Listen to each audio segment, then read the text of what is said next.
এনায়েতপুরের party, এই party বিশ্বলীর party, এই party ন্যায় প্রতিষ্ঠার পার্টি, এই পার্টি সাম্যকে পুনরুদ্ধার করার পার্টি, এই পার্টি যারা লাঞ্ছিত, বঞ্চিত, অপমানিত, নিপীড়িত মানুষের পার্টি, এই পার্টি মজলুমের পার্টি, যারা জুলুমের শিকার হয়। আমি আপনাদের উদ্দেশ্যে বলব, আজকে সেই দিন চলে আসছে, বাংলার মানুষ নিঃস্ব হয়ে পড়েছে, এতিম হয়ে পড়েছে। ইসলামের মূল্যবোধগুলোকে তিল তিল করে হত্যা করে দেওয়ার ষড়যন্ত্র লিপ্ত হচ্ছে মানুষ। আমি আপনাদের উদ্দেশ্যে বলবো, দল মত নির্বিশেষে যাকে পার্টি করেন বা অন্যান্য দলের অংশীদারিত্ব আপনারা করেন, কিছুই যায় আসে না। দেশের স্বার্থে, সত্য ইসলামের স্বার্থে আমি সিলেটবাসীর কাছে আমি আহ্বান জানাচ্ছি, আপনারা দলে দলে জাকের পার্টিতে যোগদান করেন। এই পার্টিতে কোনো দুর্নীতি হয় না, এই পার্টির দ্বারা চাঁদাবাজি হয় না, এই পার্টির দ্বারা হানাহানি হয় না, এই পার্টির দ্বারা রক্তপাত হয় না। 32 বছর ধরে আমরা জাকের পার্টি করে আসছি। আমরা চাঁদাবাজি করি নাই, আমরা দুর্নীতি করি নাই, আমরা হানাহানি করি নাই, আমরা গরিবের পেটে কোনোদিন লাথি দেই নাই, এমনকি মানুষকে কোনোদিনও অপমান করে কোনোদিন কথা বলি নাই। তো তাই আমাদের সম্মান দেওয়া জাকের পার্টির আদর্শ, এটি আমাদের নীতি। যেহেতু 900 বছর ধরে বাংলাদেশে আমরা টিকে আছি, তো তাই আমি বিনয়ের সাথে বলবো, জাকের পার্টির বিরুদ্ধে কেউ বাজি ধরেন না। এই পার্টি আল্লাহ রাব্বুল আলামিনের পার্টি, এই পার্টি সত্যের পার্টি, এই পার্টি ন্যায়ের পার্টি, এই পার্টি সত্য ইসলামের পার্টি।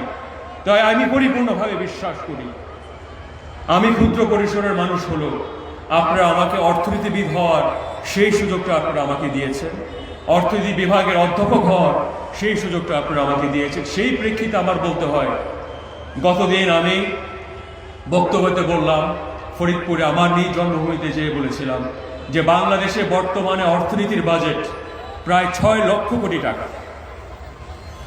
বাংলাদেশের 64টি জেলা, 12টি মহানগর, 493টি উপজেলা, 632টি থানা, 4554টি ইউনিয়ন, 49,500টি ওয়ার্ড, 86,000 গ্রাম।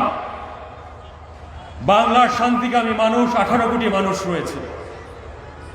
দেশে অর্থের কোনো ধরনের অপর্যাপ্ততা নেই।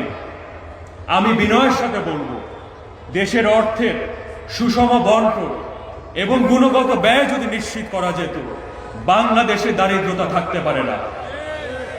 বর্তমানে যে অর্থনৈতিক বৈষম্য বাংলার জমিনে বিরাজ করছে, আমি একজন বাংলাদেশের সাধারণ সচেতন নাগরিক হিসাবে আমি শঙ্কাবদ্ধ। আজ থেকে আরো 101 বছর আগে রাশিয়ার বলশেভিক রেভলিউশনের মাধ্যমে রাজকীয় পরিবার রোমানভকে কিন্তু সপরিবারে হত্যা করা হয় এই বৈষম্যর কারণে। তো তাই আমি বিনয়ের সাথে বলবো, একটি সত্যিকার অর্থে যদি সোনালী সৃষ্টি সংগ্রাম যদি আমরা বাস্তবায়িত করতে চাই, তাহলে আমাদের সবার আগে একটি উজ্জ্বল অন্তর্ভুক্তমূলক একটি সমাজ আমাদের গড়ে তুলতে হবে। কেউ খাবে আর কেউ খাবে না, বিশ্বলীর বাংলাদেশে তা হবে না, তা হবে না। তো সেই প্রেক্ষিতে আমি এটি আপনাদেরকে বলে দিতে চাই, পার্টির সর্বস্তরের নেতৃবৃন্দ, আপনারা দুর্নীতি করেন নাই, আপনারা চাঁদাবাজি করেন নাই। যারা আজকে সংসদে প্রতিনিধিত্ব করছে, আমি বিনয়ের সাথে বলবো, সম্মানের সাথেই বলবো, আপনারা তাদের চেয়ে কোনো অংশে আপনারা কম নয়। আপনাদের এগিয়ে আসতে হবে, বুকে টোকা দিয়ে, বুকে সাহস নিয়ে আল্লাহ রাব্বুল আলামিনের প্রতি পরিপূর্ণ আস্থা রেখে আপনাদের এগিয়ে আসতে হবে। প্রতিটা বাড়িতে, সিলেটবাসীর প্রতিটা বাড়িতে যে জাকের পার্টি দাওয়াত ঘরে ঘরে পৌঁছে দিতে হবে। এক দরজা 10 বার বন্ধ হোক, 12 বার বন্ধ হোক, 13 বার বন্ধ হোক, 14 বারের বেলা ইনশাল্লাহ সেই দরজা খুলবেই। তিল তিল করে জাকের পার্টির দাওয়াত আমি আপনাদের কাছে আহ্বান জানাচ্ছি, আপনারা ঘরে ঘরে পৌঁছায় দেন। জাকের পার্টির ইশতেহার, জাকের পার্টির গঠনতন্ত্র, মা বোনেরা প্রতিটি বাড়িতে যে আপনারা প্রতিজ্ঞাবদ্ধ থাকবেন, প্রতিটি মানুষকে, সিলেটবাসী, সুনামগঞ্জবাসীর, হবিগঞ্জবাসীর, মৌলভীবাজারবাসী, প্রতিটি বাড়িতে যে জাকের পার্টির দাওয়াত আপনারা পৌঁছে দিবেন। একদিন বিশ্বলী নসিহত করেছিলেন যে বাবা, যেই দিন গোলাপ ফুলের প্রতীকে বৃষ্টির মতো ভোট আসবে, পৃথিবীর কোনো শক্তি নাই বাবা যে এই জাকের পার্টিকে আর কোনোদিন আটকে রাখতে পারবে। তো তাই সেই চিন্তা চেতনার মাধ্যমে, সেই প্রগতিশীল চিন্তা চেতনার মাধ্যমে ইসলামের মূল্যবোধ বুকের ভিতরে ধারণ করে বাংলার ঐতিহ্য, বাংলার সংস্কৃতিকে অক্ষুণ্ণ রেখে আমি আপনাদের সকলের উদ্দেশ্যে আমি আহ্বান জানাচ্ছি, আপনারা আসেন, আপনারা আমার হাতের সাথে হাত মিলে সত্যিকার অর্থে একটি অন্তর্ভুক্তমূলক অর্থনীতি আমরা গড়ে তুলব, একটি অন্তর্ভুক্তমূলক সমাজ গড়ে তুলব, সত্যিকার অর্থে একটা উন্নত সমৃদ্ধ দেশ আপনারা গড়ে তুলতে পারবেন। মহান মালিকের দরবারে আপনাদের দীর্ঘ হায়াত কামনা করার পাশাপাশি, আপনাদের পরিপূর্ণ অর্থনৈতিক মুক্তি কামনা করার পাশাপাশি আল্লাহর দরবারে জাকের পার্টির বিজয় ভিক্ষা চেয়ে আমি আমার বক্তব্য এখানেই শেষ করছি। ওয়াকির দাওয়ানা আলহামদুলিল্লাহ রাব্বিল আলামিন। আসসালামু আলাইকুম ওয়া রাহমাতুল্লাহি ওয়া বারাকাতুহু। আল্লাহু আকবার, আল্লাহু আকবার, আল্লাহু আকবার। যদি ঈমানের জায়গায় অটুট থাকতে পারেন, লিখে রাখেন, বিজয়ের ময়দানে আপনাদের সাথে একদিন না একদিন দেখা হয়েই ছাড়বে ইনশাআল্লাহ। আমার আল্লাহ মিথ্যা হতে পারে না, আমার রসুল মিথ্যা হতে পারে না, হযরত শাহজালাল মিথ্যা হতে পারে না, হযরত শাহপরার মিথ্যা হতে পারে না, মুজাদ্দিদ আল ফিসানি শাইখ আহমেদ সিরিন্দি মিথ্যা হতে পারে না, খাজা এনায়েতপুরি মিথ্যা হতে পারে না, বিশ্ব আলী ফরিদপুরি মিথ্যা হতে পারে না। এবং তারা যদি সত্য হয়, তারা যদি সত্য হয়ে থাকে, সর্বকালের সর্বশ্রেষ্ঠ মহামানব নবী করিম সাল্লাল্লাহু আলাইহি সাল্লাম যদি সত্য হয়ে থাকে, ইনশাআল্লাহ জাকের পার্টির বিজয় অবশ্যম্ভাবী, অবশ্যম্ভাবী, অবশ্যম্ভাবী। আপনারা ভালো থাকবেন, সুস্থ থাকবেন, ইনশাআল্লাহ আপনাদের সাথে আবার খুব শিগগিরই দেখা হবে। জাকের পার্টি জিন্দাবাদ। স্বাধীন বাংলার শ্রেষ্ঠ অলি, জাকের পার্টির মহান প্রতিষ্ঠাতা বিশ্ব অলি হযরত শাহ সুফি মাওলানা মোহাম্মদ হাশিমুল্লাহ নকশবন্দি মুজাহিদি রহমতুল্লাহ জিন্দাবাদ। জাকের পার্টির মহামান্য চেয়ারম্যান মুস্তফা আলী ফয়সাল মৌলী সাহেব জিন্দাবাদ। আল্লাহু আকবার, আল্লাহু আকবার, আল্লাহু আকবার। আসসালামু আলাইকুম।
أعوذ بالله من الشيطان الرجيم बिस्मिल्लाहिर्रहमानिर्रहीम। लक़द जाअकुम रसूलुम मिन अनफुसिकुम अज़ीज़ुन अलैहि मा अनित्तुम हरीसुन अलैकुम बिल मुमिनीना रऊफ़ुर रहीम। फ़इन तवल्लव फ़क़ुल हस्बियल्लाहु ला इलाहा इल्ला हु अलैहि तवक्कलतु व हुवा रब्बुल अर्शिल अज़ीम। मा क़ाल मुहम्मदुन अबा अहदिन मिन रिजालिकुम वलाकिन रसूलुल्लाहि व ख़ातमुन नबिय्यीन व कान अल्लाहु बिकुल्लि शैइन अलीमा। इन्नल्लाह व मलाइकतहु युसल्लूना अलन नबी या अय्युहल्लज़ीना आमनू सल्लु अलैहि व सल्लिमू तस्लीमा। अस्सलातु वस्सलामु अलैका या रसूलल्लाह, अस्सलातु वस्सलामु अलैका या हबीबल्लाह, अस्सलातु वस्सलामु अलैका या खैर खल्क़िल्लाह, अस्सलातु वस्सलामु अलैका या नूर अर्शिल्लाह, अस्सलातु वस्सलामु अलैका या रहमतुल आशिकीन, अस्सलातु वस्सलामु अलैका या शम्सुल आरिफीन, अस्सलातु वस्सलामु अलैका या शफीउल मुज़निबीन, अस्सलातु वस्सलामु अलैका या रहमतल लिल आलमीन। मुअज़्ज़ज़ हाज़िरीन, ज़ाकिरीन, आशिकीन वल मुस्लिमीन व मुस्लिमात वल मुमिनीन वल मुमिनात वल मुहिब्बीन, अस्सलामु अलैकुम व रहमतुल्लाहि व बरकातुहू।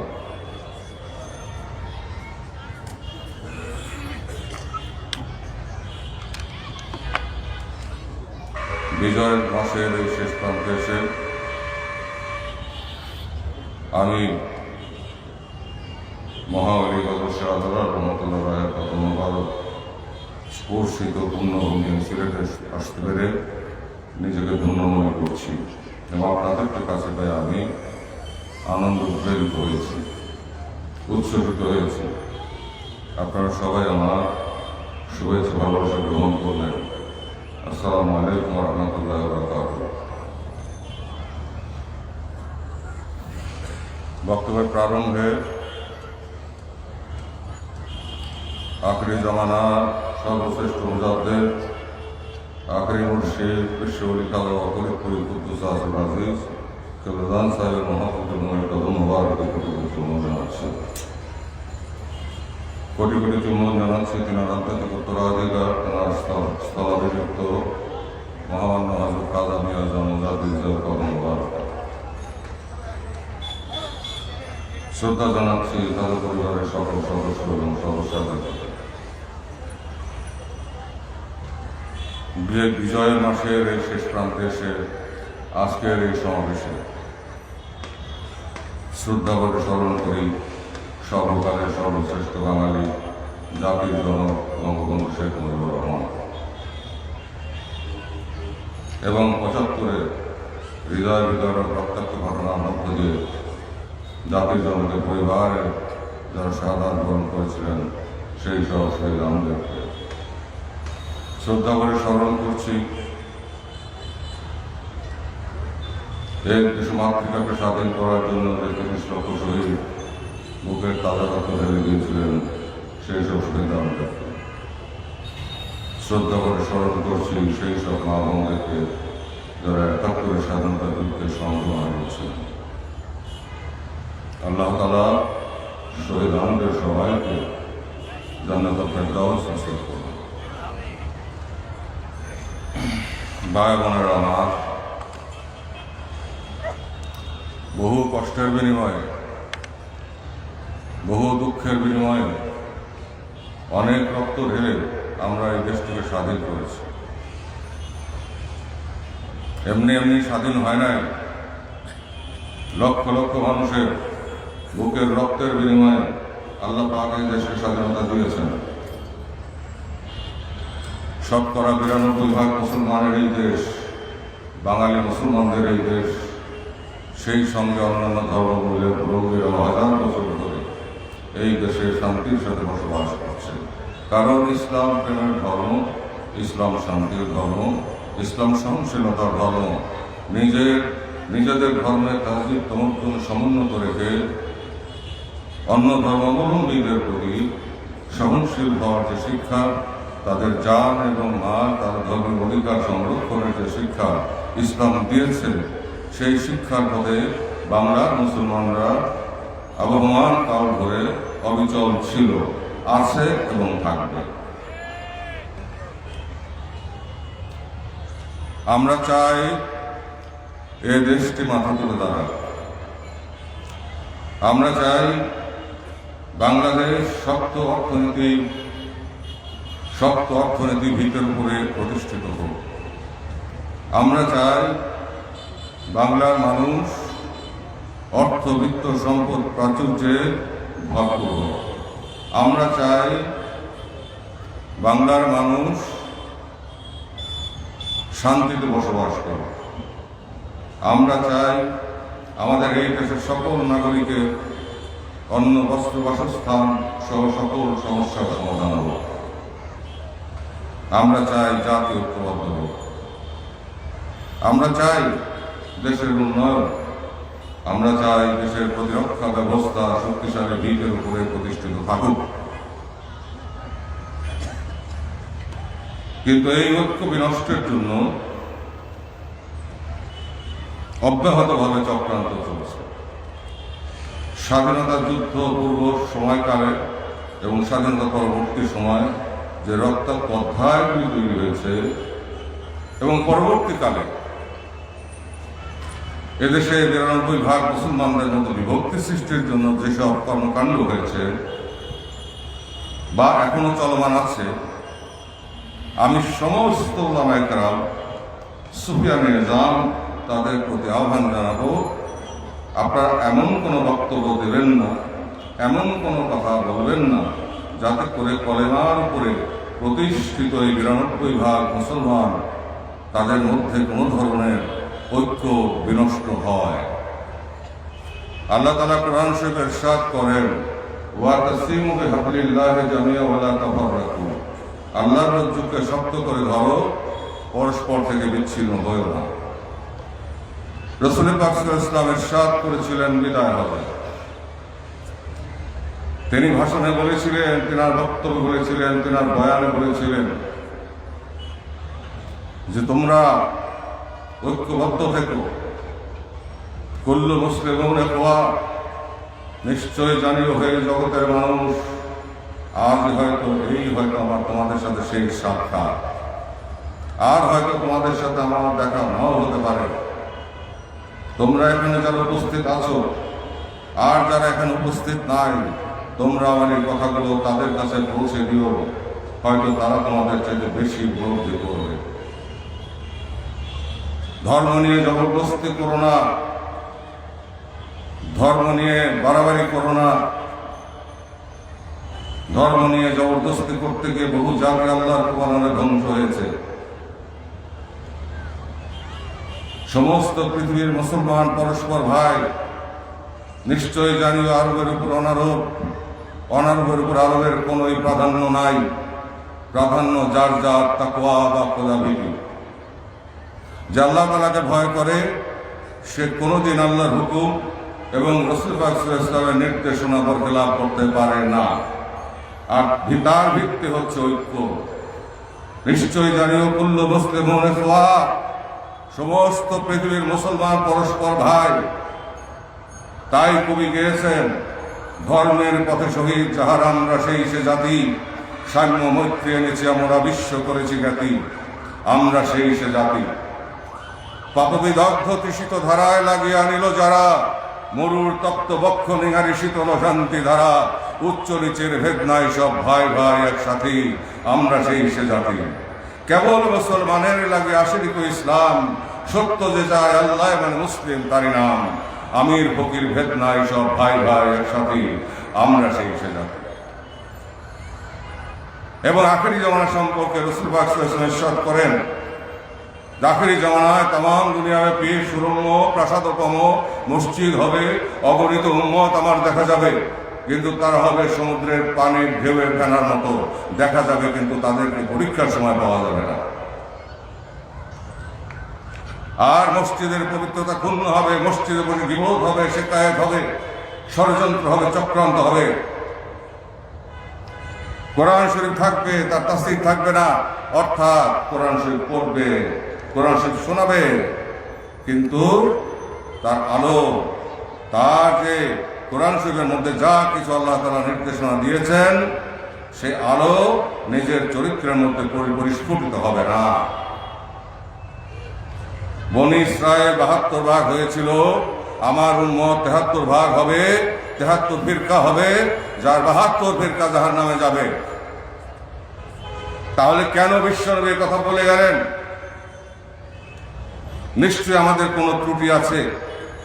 আমরা কলেমায় বিশ্বাস করি, আমরা নামাজ পড়ি, আমরা রোজা রাখি, আমরা হজ করি, আমরা যাকাত দেই, কিন্তু তারপরেও কেন আমাদের উপরে এই বিপদ? আমরা যখন স্বল্প সংখ্যক ছিলাম, উম্মতে মুহাম্মদী সাল্লাল্লাহু আলাইহি ওয়াসাল্লাম এই স্বল্প সংখ্যক উম্মত সারা পৃথিবী শাসন করেছে।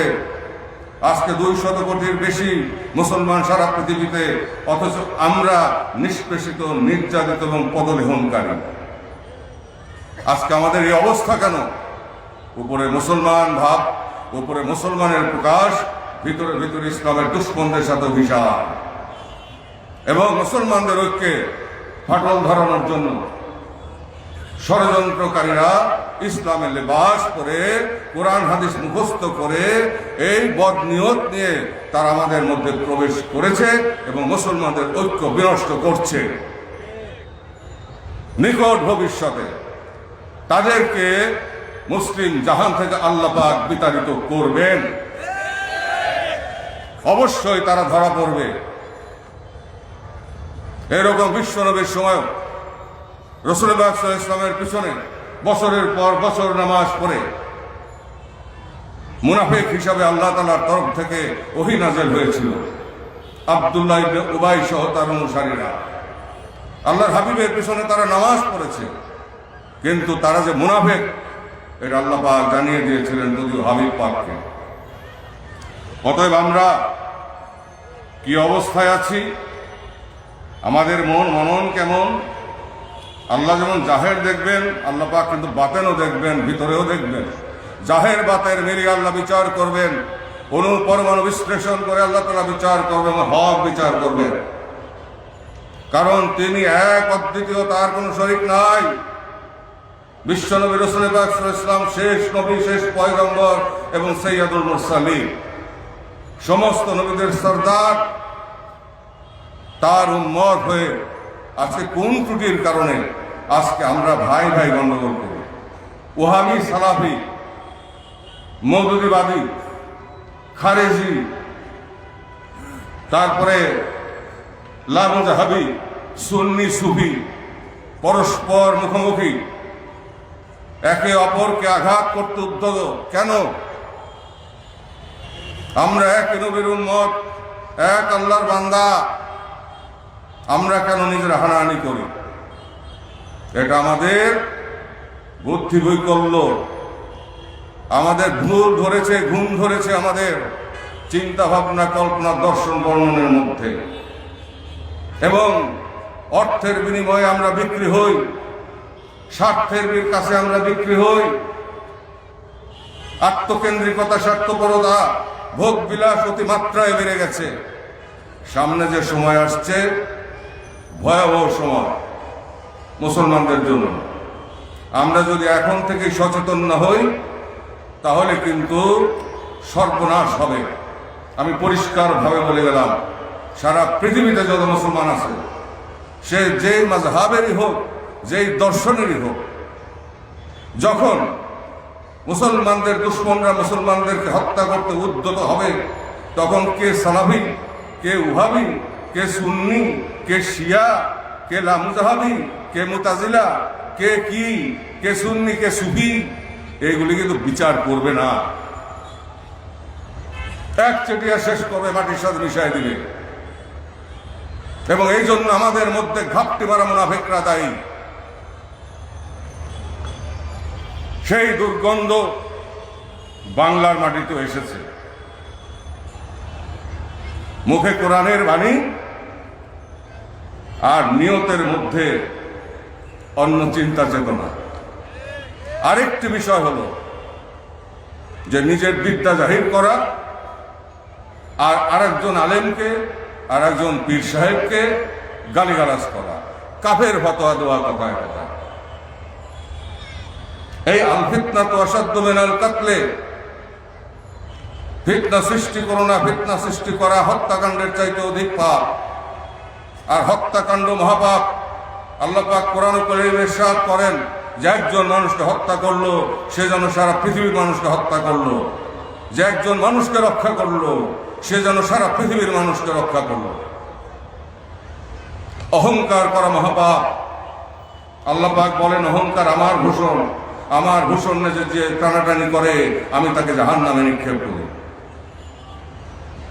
হিংসা সম্পর্কে রাসূল পাক সাল্লাল্লাহু আলাইহি ওয়াসাল্লাম ইরশাদ করেন হিংসা মানুষের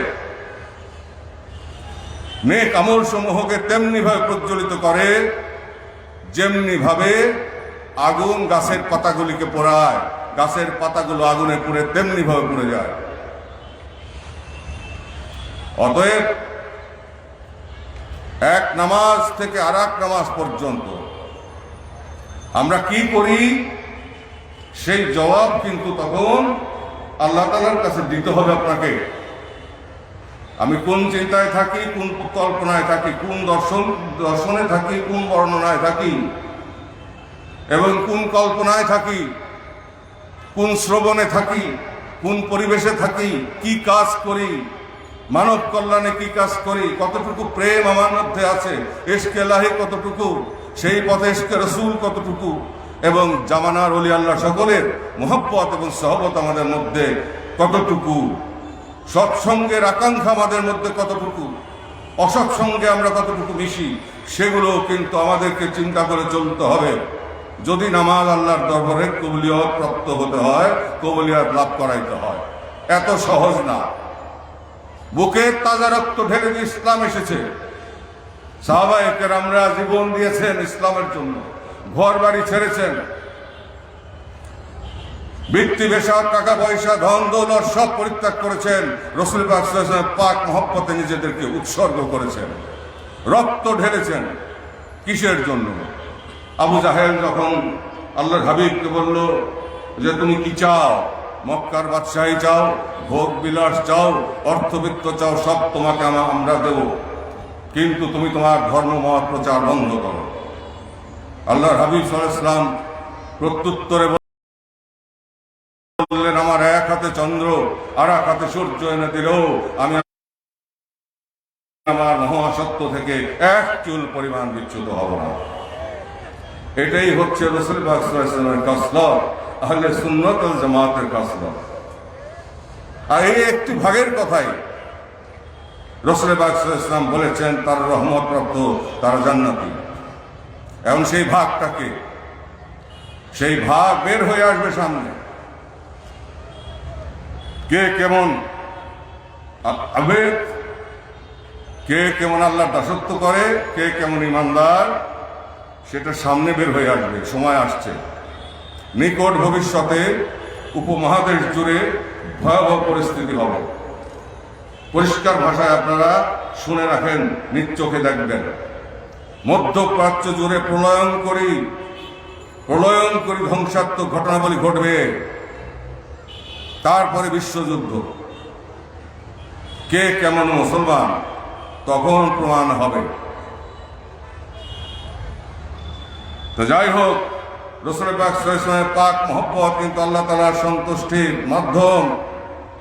লা ইউমিনু আহাদুকুম হাত্তা আকুনা হাব্বা ইলাইহি মিন ওয়ালিদিহি ওয়া ওয়ালাদিহি ওয়ান নাস আজমাইন। রাসূল পাক সাল্লাল্লাহু আলাইহি ওয়াসাল্লামের সেই মহব্বত যে তোমার সমস্ত পরিবার পরিজন সহ সমস্ত পৃথিবীর মানুষ থেকে, এমনকি তোমার নিজের জীবন থেকেও আমি নবীকে বেশি ভালোবাসো। এবং রাসূল পাক সাল্লাল্লাহু আলাইহি ওয়াসাল্লাম ইরশাদ করেন আমার উম্মতের মধ্যে এমন উম্মত থাকবে যার হাকিমুল উম্মত হবে। তোমরা আমার কাছে বসে যেই নিয়ামত লাভ করছো, ইশকে ইলাহি লাভ করছো, আল্লাহ তাআলা দিদারের মাকামের নিয়ামত তোমরা হাসিল করছো, এবং জগৎ কল্যাণকর কাজে নিজেদেরকে নিবেদিত রাখার যে পথ তোমাদের সামনে পরিষ্কার হচ্ছে, তোমাদের ইন্দ্রিয় সমূহ পবিত্র হচ্ছে, আল্লাহর জিকির তোমাদের মধ্যে জারি হচ্ছে, তোমরা আলোকিত হচ্ছ, জাহেরে বাতেনে তোমরা পবিত্র হচ্ছ, ঠিক তেমনি ভাবে আমার হাকিমুল উম্মতদের কাছে বসেও তারা সেই একই নিয়ামত, রহমত এবং বরকত পাবে। এই জন্য আল্লাহ পাক কোরআন শরীফে ইরশাদ করেন কুনু মা'আস সাদিকিন ইন্না রাহমাতাল্লাহি কারীবুম মিনাল মুহসিনিন। তাশাহুদের ভিতরেও কিন্তু আল্লাহ তাআলা প্রত্যুত্তরে বলেছিলেন যে আপনার উপরে সালাম, রহমত এবং বরকত, এবং আপনার দত্তভুক্ত সালেহিনদের উপরেও রহমত এবং বরকত এবং সালাম। আজকে আমরা মুসলমানরা কি গীবত, শিকায়েত, হিংসা, বিদ্বেষ, মারামারি, হানাহানি, গালাগালি, এমন সমস্ত কথাবার্তা, কথায় কথা কাফের, সবাই সবার দৃষ্টিতে কাফের। এইগুলি কিন্তু আমাদেরকে পরিত্যাগ করতে হবে, ভ্রাতৃত্ববোধে আবদ্ধ হতে হবে। এমনি এমনি হবেন, আর তা না হলে আল্লাহর গজবে হবে। এমন মায়ের আসবে যে এক জায়গায় কিন্তু আসতে হবে কলেমায়ে বিশ্বাসী সমস্ত মুসলমানদের। আর আপনার দায়িত্ব পালন করতে হবে সঠিকভাবে। সেটা কি? যে আল্লাহ তাআলার ইবাদত, দাসত্ব করা, আল্লাহ রসুলের আনুগত্য করা, এবং জামানার আমিরের আনুগত্য করা, আমিরুল মুমিনিনের আনুগত্য করা, এবং তার নির্দেশিত পথে চললে কোরআনের আলো, হাদিস শরীফের বাণীসমূহ যে জ্ঞান, সেই জ্ঞান আপনার মধ্যে সেই আলো জ্বলে উঠবে। আপনার খাসলত পরিবর্তন হবে, আপনার চিন্তা, আপনার কল্পনা, দর্শন, বর্ণন, আপনার হস্তপদরাজির প্রয়োগ, সমস্ত পদক্ষেপগুলি আপনার পবিত্র হবে। নিঃশ্বাসের বিশ্বাস নাই, কুল্লু নাফসিন যায়কাতুল মউত। পানাহার সম্পর্কে রাসূল সাল্লাল্লাহু আলাইহি ওয়াসাল্লাম পথ দেখিয়ে গেছেন। তুমি এতটুকু খাও, পেটের 3 ভাগের 1 ভাগ তুমি খাদ্য দিয়ে পূর্ণ করো, 1 ভাগ পানি দিয়ে, আর 1 ভাগ ইবাদতের জন্য তুমি রাখো, আল্লাহ অর্থাৎ আল্লাহর দাসত্বের জন্য রাখো। তা আল্লাহর দাসত্ব কিন্তু বহু প্রকার। পৃথিবীর সমস্ত কল্যাণকর কাজে নিজেদেরকে নিবেদিত রেখে তারপর আল্লাহর হুজুরে হাজির হয়ে আল্লাহকে সিজদা করা। অতএব আমানতু বিল্লাহি ওয়া মালাইকাতিহি ওয়া কুতুবিহি ওয়া রাসূলিহি ওয়াল ইয়াউমিল আখির ওয়াল কদরি খাইরিহি ওয়া শাররিহি মিনাল্লাহি তাআলা ওয়াল বাসিত বাদাল মাউত। এই সমস্ত কিছুর উপর বিশ্বাস স্থাপনই হচ্ছে ইসলাম। আর মানবতা এই সৃষ্টি জগতে রহমতময় করার জন্য, আল্লাহ রহমতের দরজা খোলার জন্য যা কিছু কল্যাণকর কাজ করা দরকার, সেটা প্রতিটি মুসলমানের দায়িত্ব। অতএব আমরা যেমন ঐক্যবদ্ধ থাকবো, আমাদেরকে যেমন ঐক্যবদ্ধ থাকতে হবে, তেমনি ভাবে অন্য ধর্মাবলম্বীরাও যেন ভীত সন্ত্রস্ত না হয়, তাদের জান, মাল এবং ধর্মীয় অধিকার যাতে ক্ষুণ্ণ না হয়, সেদিকে আমাদেরকে খেয়াল রাখতে হবে। আমাদের শক্তি বৃদ্ধি করতে হবে, কিন্তু বিনা কারণে শক্তি প্রয়োগ করা যাবে না, অত্যাচার করা যাবে না, এটা ইসলামের নিষেধ। প্রেম দিয়ে, ক্ষমা দিয়ে ইসলাম প্রচার করতে হবে, ধৈর্য ধারণ করে ইসলাম প্রচার করতে হবে। জাহেরে বাতেনে আল্লাহর সান্নিধ্য লাভের পথে যেমন রিয়াজত করতে হবে, তাজকিয়ায়ে নফস অর্জন করতে হবে, সাধনা করতে হবে, তেমনি ভাবে জগতের সব কল্যাণকর কাজ করতে হবে, একত্রিত ভাবে, বিচ্ছিন্ন ভাবে নয়। অতএব সময় আসছে আপনারা ঐক্যবদ্ধ হন। আর সেই ঐক্য আপনাদেরকে ঐক্যবদ্ধ হতে হবে জাকের পার্টির পতাকার নিচে। কারণ নিকট ভবিষ্যতে এমন একটা পরিস্থিতির উদ্ভব ঘটবে এই উপমহাদেশ জুড়ে, যে আপনারা নিজেরা বাধ্য হবেন জাকের পার্টির পতাকার নিচে আসতে। দেশবাসী বাধ্য হবে জাকের পার্টির পতাকার নিচে আসতে। অকল জাল হক ওয়াজাহাকাল বাতিল ইন্নাল বাতিলা কানা জাহুকা। সত্য সমাগত, মিথ্যা বিদরিত, এবং সত্যের জয় অবশ্যম্ভাবী। ভাই বোনেরা আমার, ইসলাম নিরন্নকে অন্ন দিতে বলেছে, বস্ত্রহীনকে বস্ত্র দিতে বলেছে, আশ্রয়হীনকে আশ্রয় দিতে বলেছে, রোগীর চিকিৎসা করতে বলেছে, এবং দুস্থ মানুষের সেবা করতে বলেছে, মানুষকে নিরাপত্তা দিতে বলেছে, বেকারত্বের অবসান ঘটাতে বলেছে, আত্মপ্রত্যয় হতে বলেছে, তারপর নামাজ পড়তে বলেছে, রোজা রাখতে বলেছে, হজ করতে বলেছে, যাকাত দিতে বলেছে, একত্রীভূত থাকতে বলেছে, আত্মশুদ্ধির মাধ্যমে আল্লাহকে অনুসন্ধান করার চেষ্টা করতে বলেছে, কালবেন সালিম হাসিল করার চেষ্টা করতে বলেছে, নফসে মুতমাইন্নাতে যাওয়ার চেষ্টা করতে বলা হয়েছে। আমরা সেগুলি করছি? আমরা কি করছি? মুসলমানরা কি হচ্ছে এগুলি? অতএব জাকের পার্টির পতাকার নিচে বাংলার মুসলমান সবাই ঐক্যবদ্ধ থাকেন, ঐক্যবদ্ধ হবেন। সেই সঙ্গে অন্য ধর্মাবলম্বী ভাই বোন যারা আছে, আপনারাও আপনাদের নিরাপত্তা নিশ্চিতভাবে পাবেন এই জাকের পার্টির পতাকার নিচে। আপনাদের ধর্মীয় অধিকার, আপনাদের নাগরিক অধিকার কিভাবে রক্ষা করতে হয়, সেটা ইসলাম যেভাবে শিক্ষা দিয়েছে, সেইভাবে জাকের পার্টি কেবল আপনাদেরকে সেই শিক্ষার পথ ধরে আপনাদেরকে মর্যাদা দিবে, আপনাদের ইজ্জত রক্ষা করবে, আপনাদের অধিকার রক্ষা করবে, আপনাদের উপর অত্যাচার করবে না। এটা শরীয়তের বিধান। বিনা কারণে ফিতনা সৃষ্টি করা এবং মুসলমানদেরকে বিপদে ফেলা এগুলি কিন্তু ভয়াবহ অপরাধ। নিজেদের শক্তি বৃদ্ধি করতে হবে আত্মরক্ষার জন্য, কাউকে হত্যা করার জন্য নয়। আমিরের আনুগত্য করতে হবে, এক নেতার আনুগত্য করতে হবে। বহুদা বিভক্ত থাকলে চলবে না, বিপদে পড়তে হবে, আল্লাহর গজবের মুখে পড়তে হবে। এখন আমি বলি, ইসলাম আরো শিক্ষা দেয় যে দুস্থ মানুষকে যার মাথা গোজার ঠাঁই নাই তার মাথা গোজা ঠাঁই করে দাও। এবং তোমার প্রতিবেশী যদি অভুক্ত থাকে আর তুমি যদি উদরপূর্তি করে খাও, আর যদি সে তোমার প্রতিবেশী অভুক্ত থাকে, সে যদি অন্য ধর্মের মানুষও হয় আর তুমি যদি উদরপূর্তি করে খাও, তাহলে তুমি আমার উম্মত নও, আল্লাহর হাবিব বলেন। আমরা কি সেদিকে খেয়াল করি? রাসূল পাক সাল্লাল্লাহু আলাইহি ওয়াসাল্লাম কয়দিন না খেয়ে থাকতেন? আমরা কয় বেলা না খেয়ে থাকছি? কতটুকু কষ্ট করছেন, আমরা কতটুকু কষ্ট করি? এত আরামে আরামে কিন্তু জান্নাতে যাওয়া যাবে না। ত্যাগ স্বীকার করতে হবে, আল্লাহ পরীক্ষা করবেন। কোরআনুল কারীমে আল্লাহ পাক ইরশাদ করেন যে আমি বিনা পরীক্ষায় কাউকে কবুল করি না। কতটুকু পরীক্ষা আমরা দিয়েছি? আল্লাহর পরীক্ষা আমরা কতটুকু দিয়েছি? যে আমরা নেতা হতে চাই, আমিরুল মুমিনিন হতে চাই, পীর মাশায়েখ হতে চাই, নেতা হতে চাই, ইসলামী চিন্তাবিদ হতে চাই। ইসলামী চিন্তাবিদ তো ভালো কথা, পীর মাশায়েখ হওয়া ভালো কথা, কিন্তু আল্লাহ পাকের স্বীকৃতি তো লাগবে, নাহলে আপনি শক্তি পাবেন কোথায়? 2 দিন পরে তো আপনার তরি ডুইবা যাবে। উষানৌকা ছেড়ে দেন, নুহের তরিতে ওঠেন জাকের পার্টি, আল্লাহর স্মরণকারীদের পার্টি। নুহের তরিতে ওঠেন, জাকের পার্টির বিজয় হবে সামনে।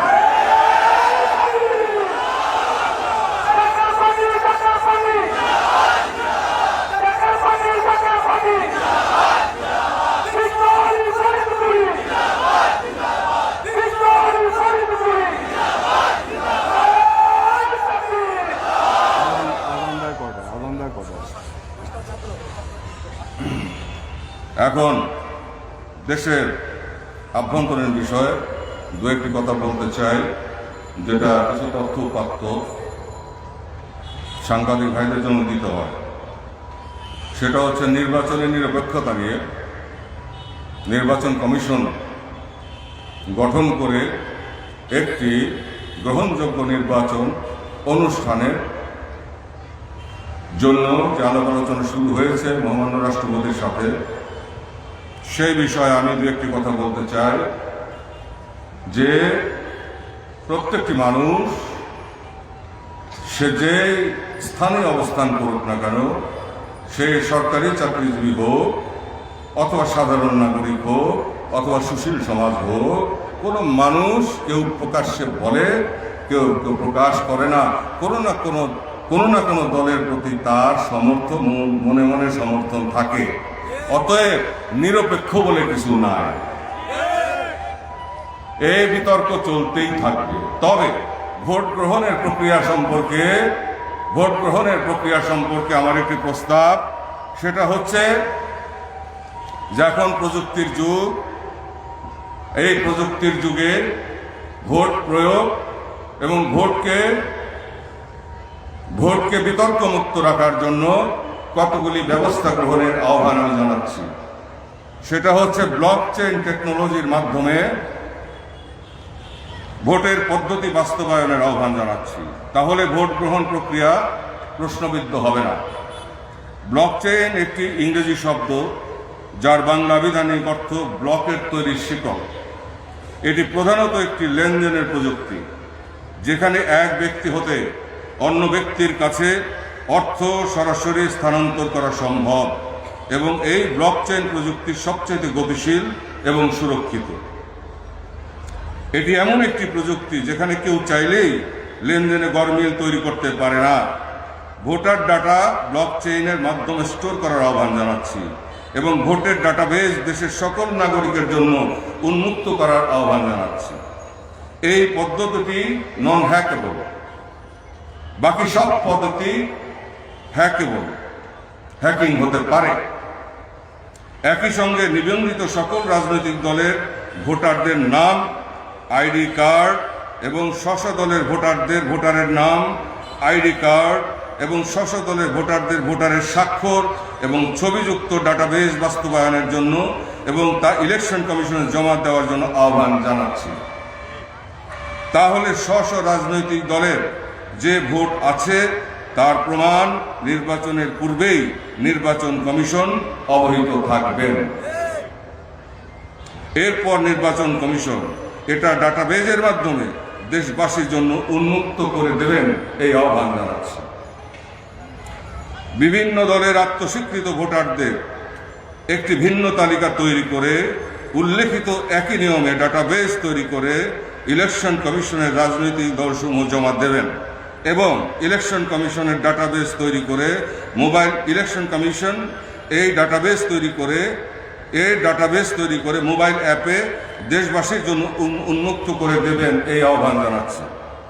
একই সঙ্গে উপরোক্ত সার্বিক ব্যবস্থাদি বাস্তবায়নে ভোট গণনা এবং ফলাফলের সাথে স্ব রাজনৈতিক দলের ভোট প্রদান, পরিমাণ এবং ফলাফলের সাথে চেক অ্যান্ড ব্যালেন্স হতে পারে।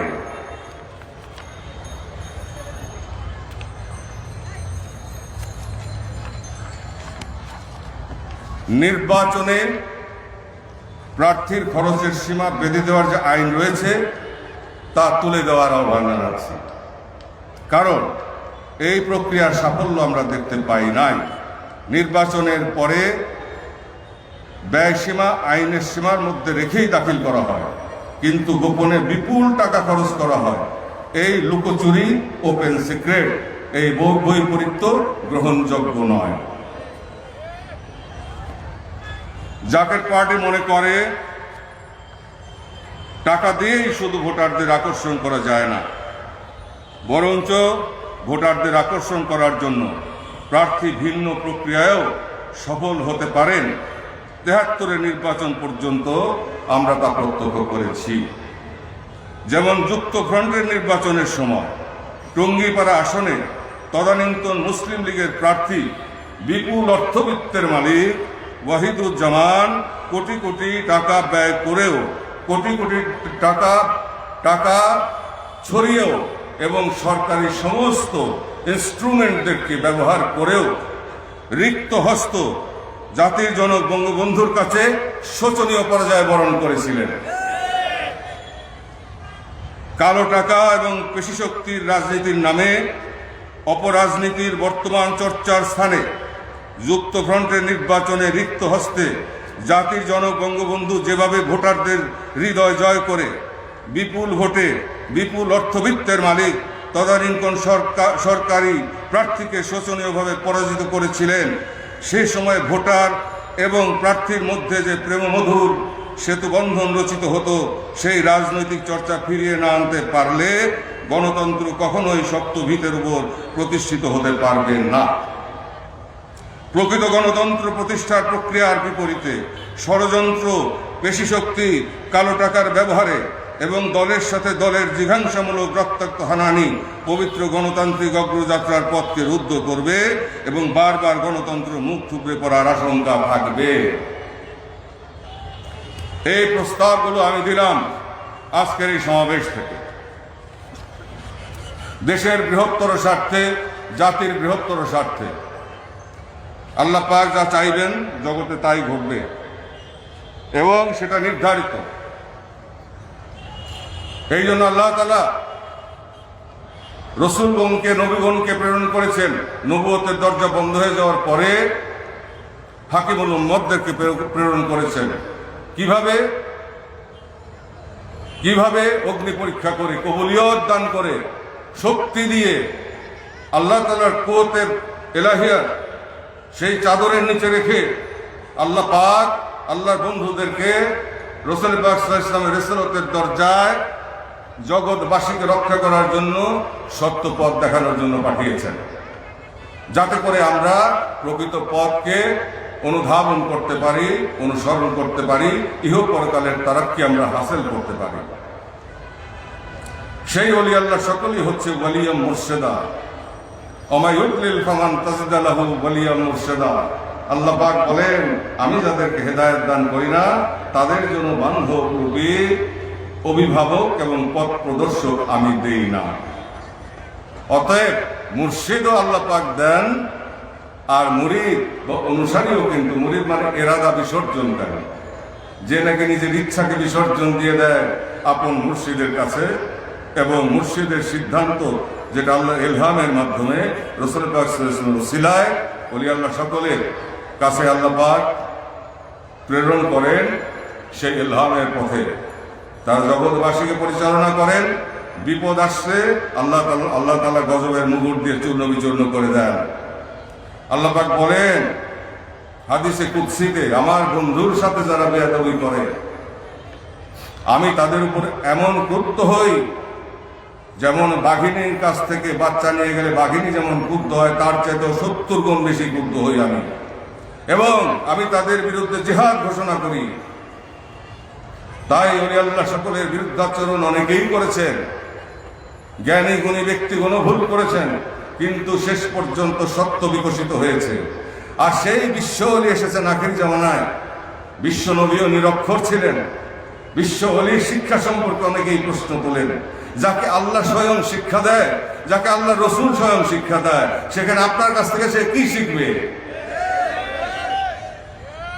অতএব যদি কোরআনের আলো প্রজ্বলিত করতে হয়, যদি হাদিস শরীফের আলো প্রজ্বলিত করতে হয়, যদি প্রকৃত সুন্নিয়তের ভিতর আসতে হয়, যদি মুমিনে কামেল হতে হয়, যদি জ্ঞানী গুণী হিসেবে প্রতিষ্ঠা লাভ করতে হয়, মানুষকে পরিচালনার দায়িত্ব দিতে নেওয়ার ইচ্ছা থাকে, তবে সেই পথে সাধনা করতে হবে। শুধুমাত্র নামাজ পড়েই কর্ম শেষ করলে হবে না, তারপরে আপনার উপরে মুসলিম হিসেবে বহু হুকুম আল্লাহ পাকের রয়ে গেছে, সেই হুকুম আল্লাহ রসুলেরও রয়ে গেছে। সেই হুকুমগুলি অক্ষরে অক্ষরে পালন যদি না করেন, নামাজে দাঁড়ালে আল্লাহ তাআলা আপনার ইবাদত কবুল নাও করতে পারেন। তাই আজকে আমরা সারা পৃথিবীর মুসলমানরা নামাজ পড়তেছি, রোজা রাখতেছি, হজ করতেছি, জাকাত দিতেছি, বিত্তশালীরা। আমরা উপকার আবাতে গিয়ে আল্লাহর কাছে কান্দাকাটি করি, অথচ আল্লাহ তাআলা আমাদের উপর রহমতের নজরে তাকান না। যদি তাকাইতেন তাইলে মুসলমানরা দুনিয়ায় প্রকম্পিত করত, সুলতানাতের তাজ মুসলমানদের মাথায় শোভা পাইত, হারানো ইজ্জত ফিরে আসতো, অন্য ধর্মাবলম্বীরা প্রেমাসক্ত হয়ে পাগলের মতো রাসূল পাক সাল্লাল্লাহু আলাইহি ওয়াসাল্লামের সত্য এই তরিকায় পথে দাখিল হতো। আজকে সবাই ভয় পায় ইসলামী সিয়াসতকে, কারণ বিকৃত রূপে, বিভৎস রূপে, হত্যাকাণ্ডের মাধ্যমে, বোমা হামলার মাধ্যমে, আত্মহনন করে, যেটা জাহান্নামের পথ, আত্মহনন করে আত্মঘাতে বোমা মেরে ইসলাম কায়েম করে। সবাই আতঙ্কিত, এমনকি মুসলমানরা পর্যন্ত আতঙ্কিত যে ইসলামী সিয়াসত আসলে আমার জীবন থাকবে না। আর অন্য ধর্মাবলম্বীরা তো বিতশ্রদ্ধ হয়ে, এক সময় বিধর্মীরাই অন্য ধর্মের মানুষ তো পাগলের মতো এসে রাসূল পাক সাল্লাল্লাহু আলাইহি ওয়াসাল্লামের কদম মোবারকে ইসলাম কবুল করেছে না, ইসলামের বিশ্বাস স্থাপন করেছে, এবং প্রেম পাগল হয়ে তারা বিশ্বাস স্থাপন করে, তারা সত্য নিয়ে দিকে দিকে ছড়িয়ে পড়েছে, জীবন দিয়েছে। আজ কেন মানুষ, এমনকি মুসলমানরা পর্যন্ত ইসলামী সিয়াসত পছন্দ করে না, ইসলামী সিয়াসত আনতে চায় না, যে আপনারা আলেম ওলামারা ওই ওয়াজ নসিহত করেন আর ওই মসজিদে নামাজ পড়ান বা পড়েন, এই পর্যন্তই থাকেন, রাষ্ট্র পরিচালনা আসার চিন্তা আপনারা করেন না। পৃথিবীর সমস্ত মুসলিম দেশে সে একই অবস্থা। অতএব ইসলাম প্রচারের পথে চিন্তাশীল হন। মুসলমানদের ঐক্যের ব্যাপারে আপনারা সবাই আসেন, বসে আমরা সকল সমস্যা আমরা সমাধান করি এবং সমস্ত মুসলমানদেরকে একত্রিত করি। সেই সঙ্গে অন্য ধর্মাবলম্বীদেরকে আমরা স্নেহের ডোরে বেঁধে রাখি, তাদের নিরাপত্তা দিই, তাদের মর্যাদা দিই। তাহলে দেখবেন যে বিশ্ববাসী ইসলামের শাশ্বত মহিমাময় চাঁদের আলোয় বিমোহিত হবে, পাগল হবে। তারা ধর্মান্তরিত হোক বা ধর্মান্তরিত নাই হোক, ইসলামকে তারা শ্রদ্ধা করবে এবং এমনও হতে পারে বিশ্ববাসী ইসলামের ছায়াতলে আশ্রয় নেবে, কারণ ইসলাম মুসলমানদের একতার পার্টি, ইসলাম ইহকাল পরকালের মুক্তির পার্টি, মুক্তির ধর্ম। ইসলাম ইহকাল পরকালের মুক্তির সনদ এবং জগৎবাসীর নিরাপত্তার গ্যারান্টি ইসলাম।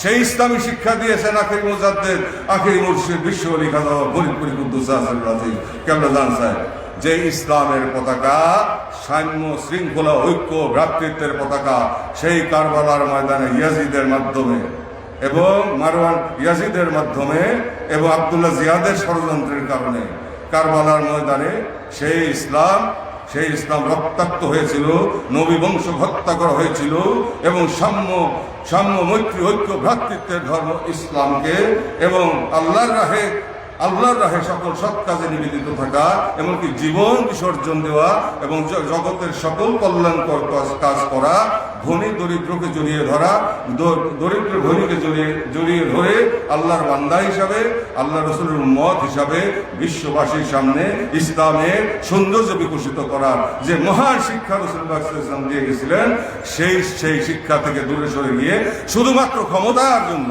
স্বার্থ উদ্ধারের জন্য তারা ইমাম হুসাইন রাদিয়াল্লাহু তাআলাকে হত্যা করলো এবং সাথে নবী বংশের ৭২ জনকে হত্যা করলো, শহীদ করলো, রক্তাক্ত করলো, মরুপ্রান্তর ধুলায় ঘোষিত করলো ইসলামের প্রকৃত পতাকা।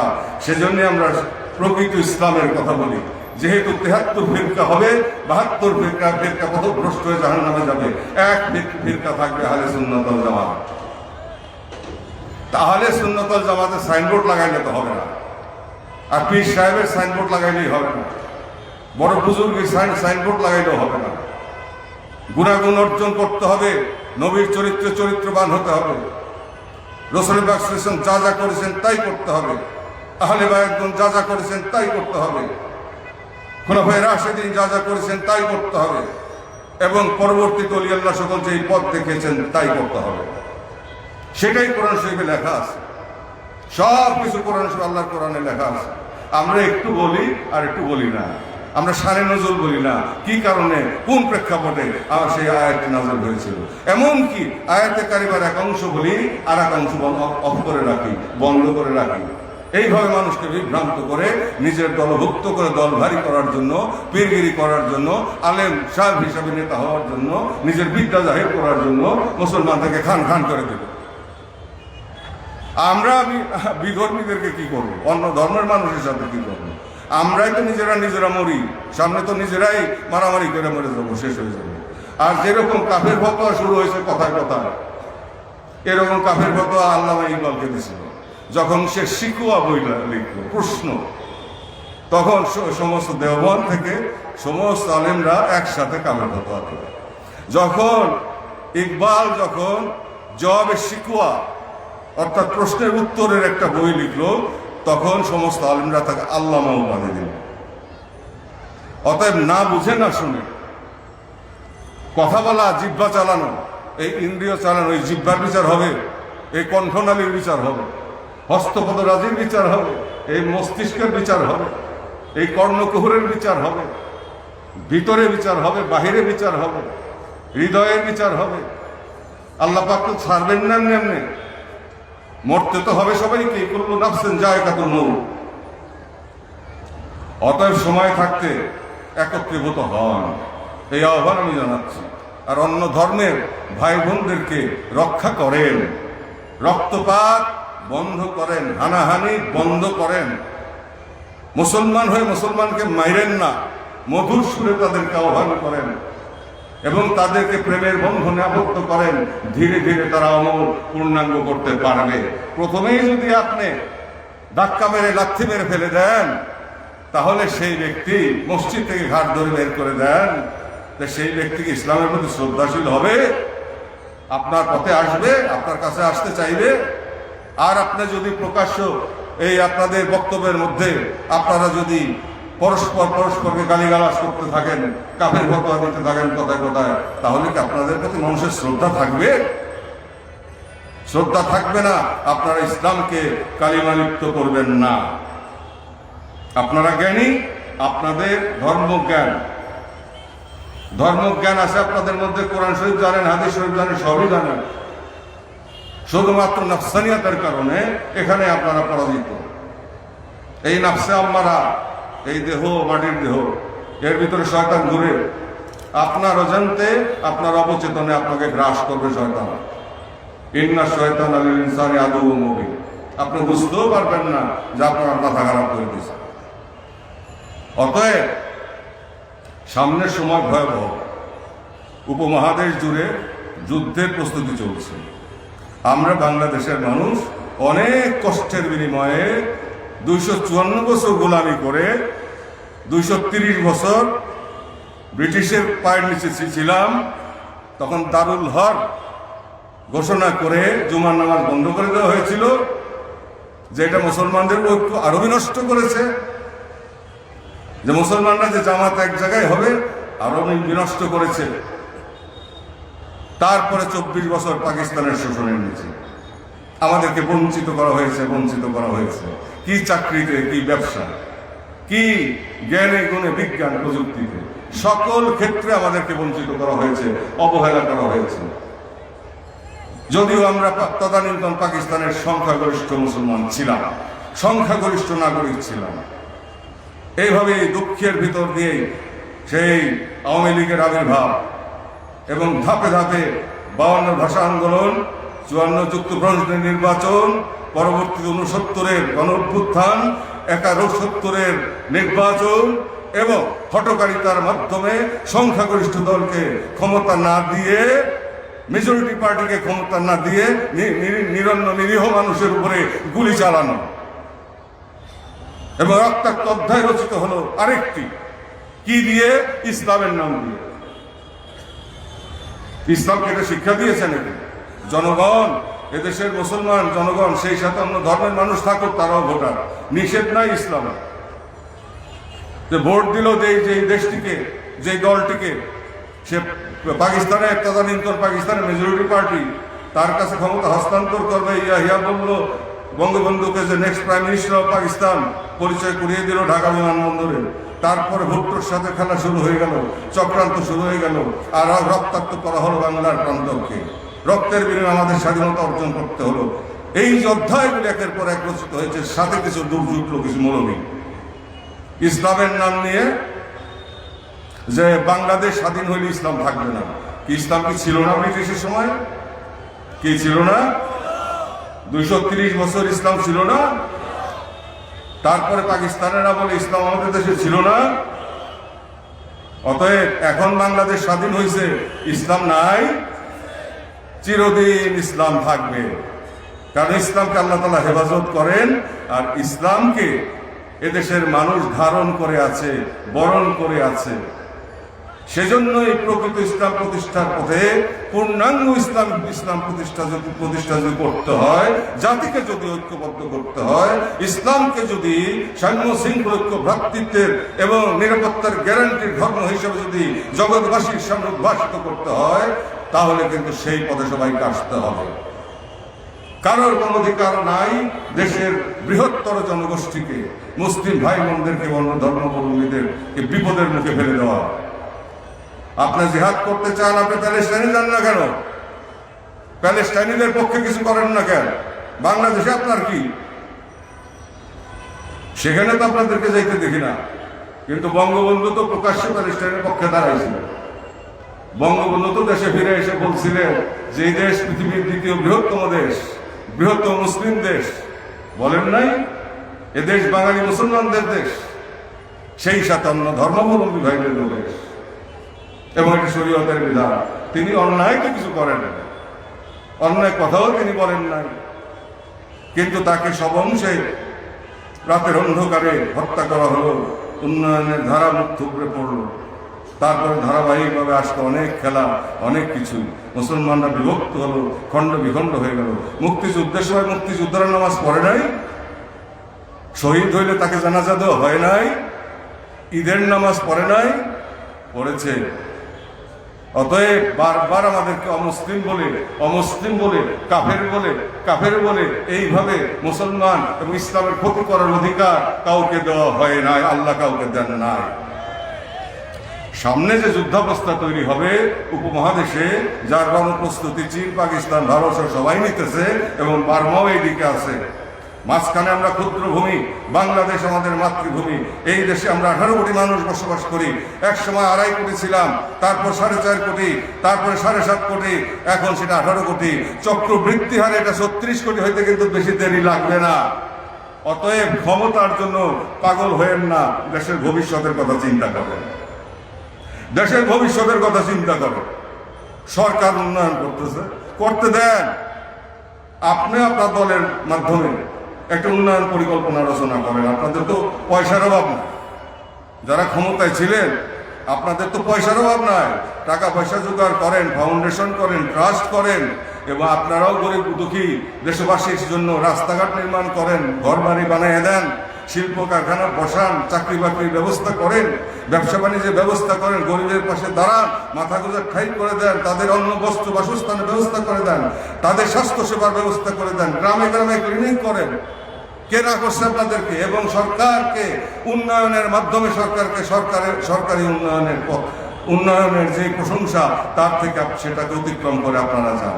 তাহলে জনগণকে বলতে পারবেন আমরা সরকারের চাইতে বেশি উন্নয়ন করছি। তাই নয় কি? এটা যদি না করা হয়, বর্তমানে যে প্রক্রিয়া চলছে, ধাবমান আছে, সেটা কিন্তু দেশের জন্য মঙ্গলজনক নয়।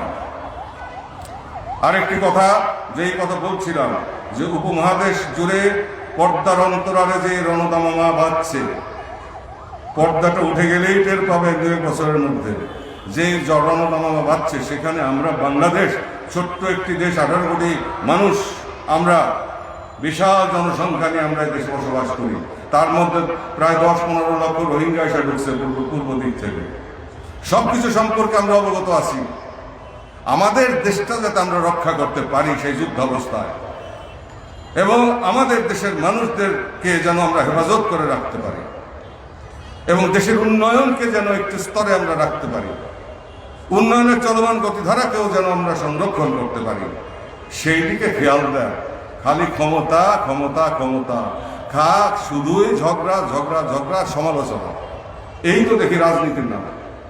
আর ধর্মের নামে তো আছেই কাফের কাফের কাফের, ও নির্বোধ, ও আহম্মক, ও কি জানে, ও পাগল, ইত্যাদি ইত্যাদি। ও কাফের, এই বলি আমরা সময় পার করে দিলাম। আর চতুর্দিক দিয়ে কিন্তু মেঘ, কালো মেঘ কিন্তু আসতেছে।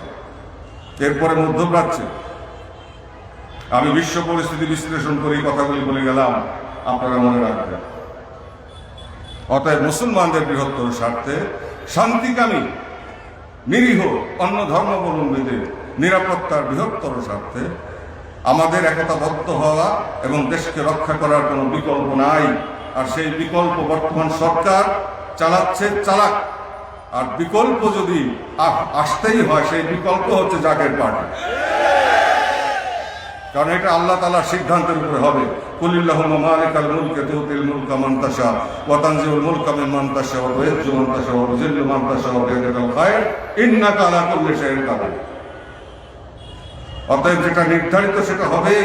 জাকের পার্টির পথ তো কেউ রুদ্ধ করতে পারবে না। তবে ধৈর্যধারী দল জাকের পার্টির যে পরিমাণ শক্তি সারা দেশে আছে, ইচ্ছা করলে বহু আগে আমরা ঘটনা ঘটাই দিতে পারতাম, ক্ষমতায় যাওয়া যেতে পারতাম। বহু লোক আমাদের হাত ধরে ক্ষমতায় গেছে, আবার ক্ষমতার থেকে পেরে গেছে। সেই ইতিহাস তো আপনারা জানেনি। এই রাজনীতিবিদরা বা রাজনৈতিক দলের প্রধানরা আমার বাবার কাছে গেছে কি এমনি আল্লাহরে পাওয়ার জন্য, আল্লাহ রসুলের চরিত্র হাসিল করার জন্য এবং তার জিয়ারত নসিব হওয়ার জন্য না। তারা গেছে কোটি কোটি মানুষের ভোট ক্যাশ করতে। যখন জাকের পার্টি হয়েছে, যাওয়া বন্ধ হয়ে গেছে। কিন্তু এদেশের কোটি কোটি নিরন্ন মানুষ, বাবার পাগল যারা, হাকিমুল উম্মতের পাগল যারা, শেখ জামানা মুজাদ্দেদের পাগল যারা, তারা কিন্তু জাকের পার্টি ধরে আছে এবং শক্তি বৃদ্ধি থেকে বৃদ্ধিতর করছে। আমরা ধৈর্যধারী দল, আমরা সাম্যের গান গাই, আমরা প্রেমের গান গাই, আমরা ভালোবাসার গান গাই, আমরা ঐক্যের আহ্বান জানাই এবং সেই সাথে ইবাদত বন্দেগী করি এবং খেদমত করি। মানে খাদেমা খুদেমা, যে খেদমত করে সে খেদমত পায়, আল্লাহর তরফ থেকে সে রহমত পায়। খেদমত মানে হচ্ছে উৎসর্গ করা। অতএব এই যে ত্যাগের ধর্ম ইসলাম, ত্যাগের মধ্যে ত্যাগের মধ্যে খোদাই আল্লাহ পাকে নেয়ামত হাসিলের ইসলাম, জান্নাতি সুধা পানের ইসলাম এবং দুনিয়া থেকে মধুময় জীবনের সুসংবাদ পাওয়ার ইসলাম, সেই ইসলামই শিক্ষা দিয়েছেন। কোরআন শরীফে সেই ব্যাখ্যাই শিক্ষা দিয়েছেন, হাদিস শরীফে সেই শিক্ষাকে প্রদান দিয়েছেন।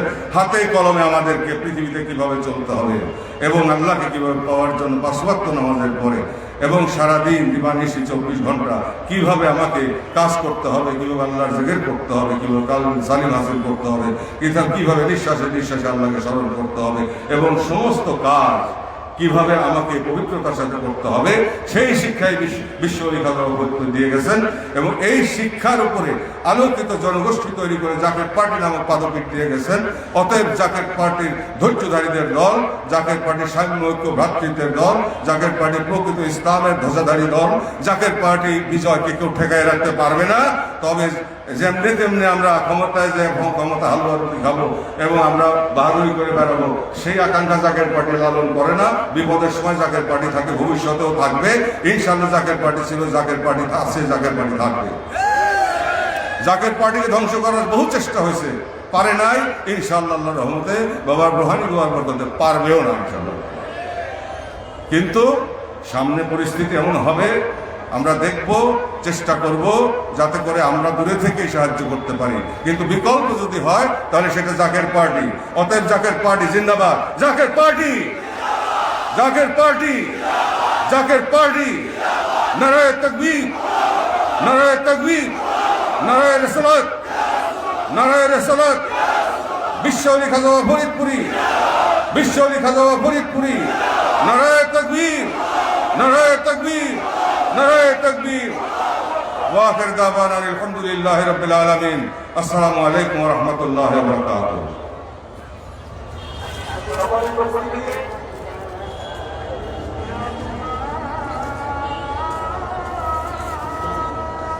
নামাজ তোমরা পড়াইলো